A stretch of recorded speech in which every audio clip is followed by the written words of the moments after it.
19-year-old murder suspect Alexis Rogers was in court today as her attorneys argued the deadly shooting this weekend was not her fault and she's the real victim, but the state wants her off the streets. News 13's Madeline Schmidt is live at District Court with the very latest. Madeline? Dean Rogers is already accused of driving a car involved in a deadly shooting back in March that killed a 16-year-old. Today, a judge said that she may not be the one pulling the trigger, but twice now she's been there when someone was killed.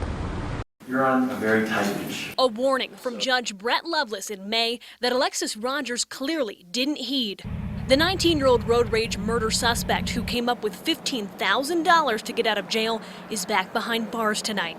Not only did she test positive for cocaine last week, Albuquerque police say she drank heavily at a large house party she threw on Saturday night, where someone ended up dead in her driveway. Ms. Rogers was actually trying to end the party, and she was trying to get people to leave the home. Appearing before Judge Cindy Leos today as the state asked to revoke her probation, Rogers' attorney argued that a small unplanned gathering at her home near Atrisco and Central quickly spun out of control, and that her friend died defending her. She was laying on the street unconscious when the shooting happened. She was a victim herself. She was seriously injured. She ended up going to the hospital in an ambulance that night. Officers arrived at the scene and found her in her bedroom, intoxicated, sleeping and passed out in the bed. Her friend, identified as 22-year-old Eduardo Lerma, was taken away by OMI.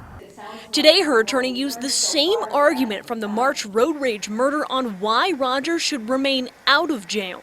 Not only did she not pull the trigger, but she also did not in any way instigate or cause the tragic death that occurred this weekend. But Judge Leos didn't buy it. Once again, although you may not be the one pulling the trigger, you are around when someone is killed. And remanded Rogers for now. Now, originally, Judge Loveless decided against holding Rogers behind bars until trial, citing insufficient evidence. A hearing to revisit her conditions of release has now been scheduled for 2 weeks from now. Dean, back to you. All right, Madeline, thank you.